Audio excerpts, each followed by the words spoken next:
বন্ধুরা, এসে গেছি ইতিহাস বিদ্যার্থী টিউটোরিয়াল চ্যানেলে। আজ আমি ফেব্রুয়ারি বিপ্লবের সম্বন্ধে আলোচনা করব। তাহলে আলোচনা শুরু করা যাক। ফেব্রুয়ারি বিপ্লবের কারণ আলোচনার আগে ফ্রান্সের পরিস্থিতি কী ছিল সেইটা আলোচনা করছি। ফ্রান্সের রাজনৈতিক বিবর্তনের ইতিহাসে লুই ফিলিপের শাসনকাল বিশেষ গুরুত্বপূর্ণ। জুলাই বিপ্লবের পরিপ্রেক্ষিতে তিনি ফ্রান্সের শাসন ক্ষমতায় অধিষ্ঠিত হয়েছিলেন বলে তার প্রতিষ্ঠিত রাজতন্ত্র জুলাই রাজতন্ত্র বা জুলাই মনার্কি নামেও অভিহিত। লুই ফিলিপের সিংহাসন লাভের পেছনে কোনো বংশগত দাবি ছিল না। ফ্রান্সের জনগণের ইচ্ছানুসারে তিনি শাসন ক্ষমতায় অধিষ্ঠিত হয়েছিলেন। অর্থাৎ ঈশ্বর নয়, জনগণই ছিল তার ক্ষমতার উৎস। সেই কারণে ফ্রান্সের জনসাধারণের সঙ্গে নিজেকে একাত্ম করে লুই ফিলিপ নাগরিক রাজা বা সিটিজেন কিং এর এক নতুন ঐতিহ্য সৃষ্টি করতে উদ্যোগী হয়েছিলেন। একজন সাধারণ নাগরিকের পোশাকে তিনি পায়ে হেঁটে ভ্রমণ করতেন এবং জনসাধারণের অভাব অভিযোগ শুনে তার নিষ্পত্তি করবার উদ্যোগ নিতেন। যাই হোক, লুই ফিলিপ ফরাসি বিপ্লবের আদর্শের প্রতি যে শ্রদ্ধাশীল ছিলেন সেটা বোঝাতে ফ্রান্সের রাজার পরিবর্তে নিজেকে ফরাসিভাষীর রাজা বলে পরিচয় দিতেন।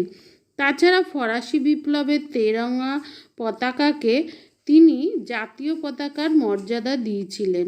লুই ফিলিপ প্রথমেই 1814 চার্টার বা সনদের জনবিরোধী আইনসমূহ বাতিল করে দিয়েছিলেন।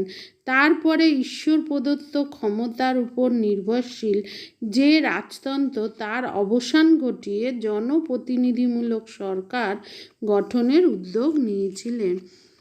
সংবাদপত্রের স্বাধীনতা স্বীকৃত হয়েছিল। নির্বাচন প্রথাকে সহজতর করে ভোটদাতার সংখ্যা বৃদ্ধি করা হয়েছিল। তাছাড়া ফ্রান্সের সামাজিক সাম্য সুনিশ্চিত হয়েছিল এবং ফ্রান্স একটি ধর্মনিরপেক্ষ রাষ্ট্র হিসাবে আত্মপ্রকাশ করেছিল। লুই ফিলিপের উদারনীতি সত্ত্বেও তিনি সমসাময়িক ফ্রান্সের বিভিন্ন রাজনৈতিক গোষ্ঠীর কারোকেই সন্তুষ্ট করতে পারেননি। কয়েক বছরের মধ্যেই তার জনপ্রিয়তা ক্রমাগত হ্রাস পেতে শুরু করেছিল। শেষ পর্যন্ত তিনি সিংহাসনে আঁকড়ে থাকবার জন্য দমনমূলক নীতি অবলম্বন করায় ফ্রান্সে আবার বিপ্লবের পরিস্থিতি সৃষ্টি হয়েছিল। এইবারে ফ্রান্সে 1848 এই লুই ফিলিপের চিন্তাধারার প্রতি জনগণ বিক্ষোভ দেখিয়েছিল এবং তা বিপ্লবের আকার ধারণ করেছিল। সেই ফেব্রুয়ারি বিপ্লবে কেন হয়েছিল তার কারণগুলো বলছি। 1848 ফেব্রুয়ারি বিপ্লবের কারণ নির্ণয় করতে গিয়ে কেউ কেউ তদানীন্তন ফ্রান্সের অর্থনৈতিক সংকটের উপর জোর দিয়েছেন, কিন্তু মনে রাখতে হবে যে 1846 থেকে 47 ফ্রান্সে যে খাদ্যাভাব এবং অর্থনৈতিক মন্দা দেখা দিয়েছিল তা কেবল ফ্রান্সের একার ব্যাপার নয়, ইউরোপের প্রায় সব দেশেই তা হয়েছিল। সুতরাং এমন কথা বলাই সমীচীন যে রাজনৈতিক এবং অর্থনৈতিক সমস্যা মিলিয়েই বিপ্লব ঘটেছিল, যেমন হয়েছিল 1789 ফরাসি বিপ্লব এবং 1830 জুলাই বিপ্লবে। রাজনৈতিক কারণ সম্পর্কে আলোচনা প্রসঙ্গে প্রথমেই মনে রাখতে হবে যে 1830 ফরাসিভাষীর মনে যে আশা আকাঙ্ক্ষা জাগ্রত হয়েছিল তা লুই ফিলিপ পূরণে সমর্থ হননি। তাছাড়া ইউরোপের বিভিন্ন দেশে যখন বিপ্লবের অঙ্কুরোদ্গম হয়েছিল তখনও তিনি তার সমর্থনে না এগিয়ে ফরাসিভাষীকে হতাশ করেছিলেন। এইভাবে নানা দিক থেকে লুই ফিলিপের বিপদ এসেছিল, যার ফলে 18 বছর রাজত্বের পরেই তাকে পদত্যাগ করে জনসাধারণকে শান্ত করতে হয়েছিল। রাজনৈতিক কারণের মধ্যে বলা যেতে পারে জুলাই রাজতন্ত্রের ভিত্তি প্রথম থেকেই ছিল খুব দুর্বল। তার প্রধান কারণ হলো ওই রাজতন্ত্রের পিছনে ফ্রান্সের কোনো প্রভাবশালী দল বা গোষ্ঠীরই সমর্থন ছিল না। সবচেয়ে বড় কথা হলো ফ্রান্সে সেই সময় যে বিভিন্ন রাজনৈতিক দল আত্মপ্রকাশ করেছিল তাদের মধ্যে ভিন্ন ভিন্ন উদ্দেশ্য এবং লক্ষ্য থাকায় লুই ফিলিপের পন্থা কারোকেই সন্তুষ্ট করতে পারেনি। উদাহরণস্বরূপ বলা যেতে পারে প্রজাতান্ত্রিক বা রিপাবলিকান দলের সমর্থকরা রাজতন্ত্রের বিরোধী ছিল বলে লুই ফিলিপের শাসনকে তারা স্বৈরতান্ত্রিক বলে মনে করত। সমাজতান্ত্রিক বা সোশ্যালিস্ট দলের সমর্থকরা কলকারখানার জাতীয়করণ বা শ্রমিক শ্রেণীর উন্নতির যে কর্মসূচি তুলে ধরেছিল, লুইয়ের পক্ষে তা মেনে নেওয়া সম্ভব হয়নি। এই রকম আরও অনেক দল ছিল যাদের আশা আকাঙ্ক্ষার সঙ্গে লুইয়ের কর্মপন্থার কোনো মিল ছিল না। এইভাবে কয়েকটি রাজনৈতিক দলই লুইয়ের প্রতি বিক্ষুব্ধ হয়েছিল।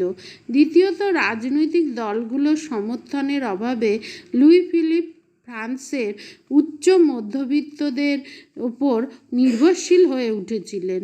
শাসনকার্য এবং অন্যান্য ক্ষেত্রে উচ্চ মধ্যবিত্তদের প্রাধান্য আবার নিম্ন মধ্যবিত্ত এবং অন্যান্যদের চক্ষুশূল হয়ে উঠেছিল।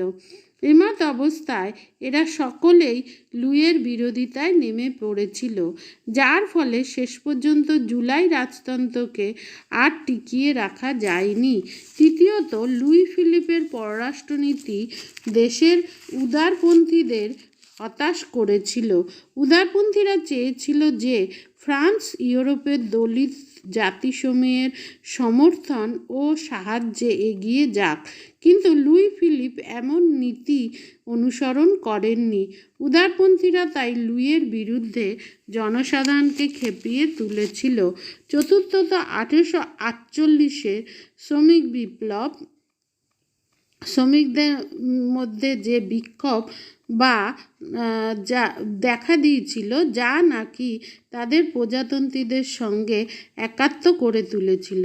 30-এর দশকে শিল্প বিপ্লব বলতে যা বোঝায় ফ্রান্সে তার বিকাশ ঘটেছিল এবং তার ফলে সে দেশে আধুনিকত্বের শ্রমিক বা প্রোলেতারিয়েট শ্রেণীর সৃষ্টি হয়েছিল। কিন্তু জুলাই রাজতন্ত্র কোনোভাবেই এই শ্রমিকদের উন্নতি সাধনে পদক্ষেপ গ্রহণ করেনি। তাদের কাজের সময় নির্দিষ্ট করা হয়নি, ন্যূনতম বেতনও নির্ধারিত হয়নি। তাছাড়া শিল্প এলাকায়, বিশেষ করে প্যারিস শহরে তাদের দুর্বিষহ জীবনযাত্রার উন্নতি কল্পেও লুই ফিলিপের সরকার এগিয়ে আসেনি। এমত অবস্থায় প্যারিস, লিও এবং অন্যান্য শহরে শ্রমিক বিক্ষোভ দেখা দিয়েছিল। সরকার চন্দ্রনীতির দ্বারা এইসব শ্রমিক বিক্ষোভ দমন করলে নিজেদের স্বার্থ রক্ষার্থে শ্রমিকরা প্রজাতান্ত্রিকদের সঙ্গে ভিড়ে গিয়েছিল, কারণ প্রজাতান্ত্রিকরা লুই ফিলিপের সরকারের তীব্র বিরোধী ছিল। পঞ্চমত, 1848 ফেব্রুয়ারি বিপ্লবের অপর একটি প্রধান কারণ ছিল ফ্রান্সের তীব্র অর্থ সংকট। ফ্রান্সে আরও বহুবার অর্থনৈতিক সংকট উপস্থিত হয়েছিল, কিন্তু 19 শতকের 40 দশকে তার মাত্রা ছিল খুবই বেশি। একদিকে অজন্মার ফলে কৃষি উৎপাদন হ্রাস পেয়েছিল, অন্যদিকে ব্যবসা বাণিজ্যে মন্দা দেখা দেওয়ায় শিল্প উৎপাদন ব্যাহত হয়েছিল। এসবের ফলে কর্মহীন কৃষক ও শ্রমিকদের দারিদ্র্য চরমে পৌঁছেছিল। চারিদিকে বিক্ষোভে ফেটে পড়েছিল মানুষ। লুই ফিলিপের সরকার এইসব সমস্যার সমাধান করতে পারেনি, আবার বিক্ষোভের মোকাবিলাও করতে পারেনি। এবার এই বিপ্লবের প্রত্যক্ষ কারণ। চারিদিক দিয়ে অসন্তোষ ও বিক্ষোভের তাড়নায় লুই ফিলিপের প্রধানমন্ত্রী গিজো জুলাই রাজতন্ত্রের নিরাপত্তা বিধানের জন্য এমন কিছু ব্যবস্থা গ্রহণ করেছিলেন যা দমন নীতিরই নামান্তর। 1848-এর মধ্যেই লুই ফিলিপের সরকার স্বৈরাচারী শাসনের রূপ গ্রহণ করেছিল। যাই হোক, 1847-এর পর থেকেই জুলাই রাজতন্ত্রের বিরুদ্ধে বিক্ষোভ তুঙ্গে উঠেছিল। এইসব বিক্ষোভে প্রজাতান্ত্রিক, সমাজতান্ত্রিক, শ্রমিক, ছাত্র সকলেই সামিল হয়েছিল। লুই ফিলিপের সরকার এইসব সভা সমাবেশ নিষিদ্ধ করে তার পতনকে অনিবার্য করে তুলেছিলেন। কিছু সংস্কারমূলক কর্মসূচি গ্রহণের জন্য 1848-এর 22 ফেব্রুয়ারি লুইয়ের রাজনৈতিক বিরোধীরা এক ভোজসভায় মিলিত হবার পরিকল্পনা করেছিল। প্রধানমন্ত্রী গিজো এই ভোজসভাকে দানবীয় ভোজসভা বা মনস্টার ব্যাঙ্কোয়েট বলে আখ্যা দিয়ে তার উপর নিষেধাজ্ঞা জারি করেন। নিষেধাজ্ঞা জারি করবার সঙ্গে সঙ্গে জনতার সঙ্গে সরকারি সেনাদলের যে সংঘর্ষ হয় তার মধ্যে দিয়ে লুই ফিলিপের সরকারের পতন ঘটেছিল। 23 ফেব্রুয়ারি লুই ফিলিপ ইংল্যান্ডে আশ্রয় নিলে ফ্রান্সে জুলাই রাজতন্ত্রের ইতি ঘটেছিল। 1848-এর ফেব্রুয়ারি বিপ্লব ফেব্রুয়ারি মাসে এই বিপ্লব অনুষ্ঠিত হওয়ার জন্য ইহা ফেব্রুয়ারি বিপ্লব নামে অভিহিত।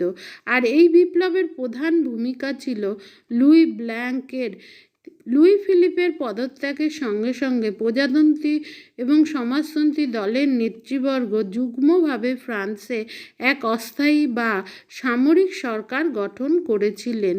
এই সরকার প্রথমেই ফ্রান্সকে প্রজাতন্ত্র বলে ঘোষণা করেছিল 1848 খ্রিস্টাব্দ। এই প্রজাতন্ত্র ছিল ফ্রান্সের দ্বিতীয় প্রজাতন্ত্র বা দ্বিতীয় ফরাসি প্রজাতন্ত্র বা সেকেন্ড ফ্রেঞ্চ রিপাবলিক। প্রসঙ্গত উল্লেখ্য, রাজা ষোড়শ লুইয়ের কারারুদ্ধ হবার পর ন্যাশনাল কনভেনশন ফ্রান্সকে প্রথমবার প্রজাতন্ত্র ঘোষণা করেছিল। সেই অর্থে তা ছিল প্রথম ফরাসি প্রজাতন্ত্র। এবার ফরাসি বিপ্লবের গুরুত্ব ও ফলাফল। ইউরোপে তার প্রভাব। ফেব্রুয়ারি বিপ্লবের গুরুত্ব ও ফলাফল। ইউরোপে তার প্রভাব। ফেব্রুয়ারি বিপ্লবের ফলে ফ্রান্সের রাজতন্ত্রের অবসান এবং প্রজাতন্ত্রের জয় ঘোষিত হয়েছিল। লুই ব্ল্যাঙ্কের নেতৃত্বে গঠিত ফ্রান্সের অস্থায়ী সরকার সুস্পষ্টভাবে ঘোষণা করেছিল যে সকলের অর্থোপার্জন ব্যবস্থা, শ্রমিকদের স্বার্থরক্ষা, প্রজাতন্ত্রের ভিত্তিকে সুদৃঢ় করাই হবে অস্থায়ী সরকারের উদ্দেশ্য। দ্বিতীয়ত, অস্থায়ী সরকার ফ্রান্সের প্রজাতান্ত্রিক শাসনতন্ত্র রচনার জন্য যে নির্বাচনের কথা ঘোষণা করেছিল তাতে সার্বজনীন ভোটাধিকার স্বীকৃত হয়েছিল। 21 বছর বয়স্ক ব্যক্তি মাত্রকেই নির্বাচনে ভোটাধিকার দান করা হয়েছিল। এইভাবে 1848-এর বিপ্লবের পরবর্তীকালে ফ্রান্সের প্রজাতান্ত্রিক ভিত্তিকে সুদৃঢ় করবার যাবতীয় ব্যবস্থা অস্থায়ী সরকার গ্রহণ করেছিল। একথা নিঃসন্দেহে বলা যেতে পারে যে এই সময় থেকেই ফ্রান্সে মধ্যবিত্তদের প্রাধান্য লুপ্ত হয়ে জনসাধারণের রাজনৈতিক অধিকার ও তার সমতা প্রতিষ্ঠিত হয়েছিল। সবচেয়ে উল্লেখযোগ্য ব্যাপার হলো চরমপন্থী বা সমাজতান্ত্রিকদের ব্যাপক প্রচার সত্ত্বেও অর্থনৈতিক সমতার দাবি ফরাসিভাষীর মধ্যে তেমন সাড়া জাগাতে পারেনি। ফরাসি জনগণ প্রজাতন্ত্র প্রতিষ্ঠার পক্ষেই মত প্রকাশ করেছিল। 1848-এর ফরাসি নির্বাচনই তার সবচেয়ে বড় প্রমাণ। নির্বাচনে চরমপন্থী ও সমাজতান্ত্রিকদের ভরাডুবি হয়েছিল। এবার ইউরোপে এই বিপ্লবের প্রভাব কীভাবে পড়েছিল। 1848-এর ফরাসি বিপ্লব এটা ফেব্রুয়ারি বিপ্লব, ফরাসি বিপ্লব হবে না। 1848-এর ফেব্রুয়ারি বিপ্লব সমগ্র ইউরোপ মহাদেশে প্রচণ্ড আলোড়ন সৃষ্টি করেছিল। ফ্রান্সে অনুষ্ঠিত বিপ্লবের প্রেরণায় ইউরোপের বিভিন্ন দেশে স্বৈরাচারী রাজতন্ত্রের বিরুদ্ধে ব্যাপক বিদ্রোহ দেখা দিয়েছিল। ইউরোপের সর্বত্র আন্দোলন জয়যুক্ত হয়েছিল এমন কথা বলা না গেলেও পরবর্তীকালে গণতন্ত্র ও জাতীয়তাবাদের জয়কে সুনিশ্চিত করেছিল। প্রথমত ফ্রান্সের ফেব্রুয়ারি বিপ্লব ইটালির বিভিন্ন জায়গায় জাতীয়তাবাদী আন্দোলনের জোয়ার এনে দিয়েছিল। পিডমন সার্ডিনিয়ার অধিবাসীরা তাদের রাজার কাছ থেকে উদারনৈতিক শাসনতন্ত্র আদায় করে নিতে পেরেছিল। সেখানে সামন্ততন্ত্রের যা কিছু অবশিষ্ট ছিল তার অবসান ঘটেছিল। ব্যক্তি স্বাধীনতা দৃঢ়ভিত্তিতে প্রতিষ্ঠিত হয়েছিল। দ্বিতীয়ত 1848-এর বিপ্লব তরঙ্গ জার্মানির বিভিন্ন অঞ্চলে জাতীয়তাবাদী আন্দোলনকে তীব্রতর করে তুলেছিল। প্রাশিয়ার জনসাধারণ শাসন সংস্কারের দাবিতে সর্বত্র দাঙ্গা হাঙ্গামা শুরু করে দিয়েছিল। জার্মানির বাভেরিয়াতে আন্দোলনকারীরা এক ব্যাপক আন্দোলনের মাধ্যমে রাজার পরিবর্তন পর্যন্ত ঘটিয়েছিল। সবচেয়ে উল্লেখযোগ্য ব্যাপার ছিল ফ্রাঙ্কফুর্টে জার্মানির জাতীয়তাবাদীদের সমাবেশ। পরবর্তীকালে জার্মানিতে যে ঐক্য আন্দোলন শুরু হয়েছিল, এই সমাবেশ তার প্রস্তুতি পর্ব বলা যেতে পারে। আর তৃতীয়ত হচ্ছে মেটার্নিক পদ্ধতির সমাপ্তি হয়েছিল। জার্মানির নিকটবর্তী ডেনমার্ক এবং নেদারল্যান্ডের অধিবাসীরাও 1848-এর বিপ্লব আন্দোলনের দ্বারা প্রভাবিত হয়েছিল। আন্দোলনকারীদের চাপে পড়ে ডেনমার্কের রাজা সপ্তম ফ্রেডরিক সংবিধান সভার অধিবেশন আহ্বান করতে বাধ্য হয়েছিলেন। চতুর্থত 1848-এর বিপ্লব ইউরোপে মেটার্নিক পদ্ধতির চূড়ান্ত পতন ঘটিয়েছিল। ওই বছর মার্চ মাসে এক উচ্ছৃঙ্খল জনতা অস্ট্রিয়ার প্রধানমন্ত্রীর বাসভবনের সামনে জড়ো হলে মেটার্নিক শেষ পর্যন্ত পালিয়ে আত্মরক্ষা করেছিলেন। 1815 থেকে 1830 পর্যন্ত মেটার্নিক তার দমননীতি ও রক্ষণশীলতাকে ইউরোপে কার্যকর করতে সমর্থ হলেও 1830-এর পর থেকে তাতে ফাটল দেখা দিয়েছিল। আর 1848-এ মেটার্নিক পদ্ধতির চূড়ান্ত পতন ঘটেছিল। 1848-এর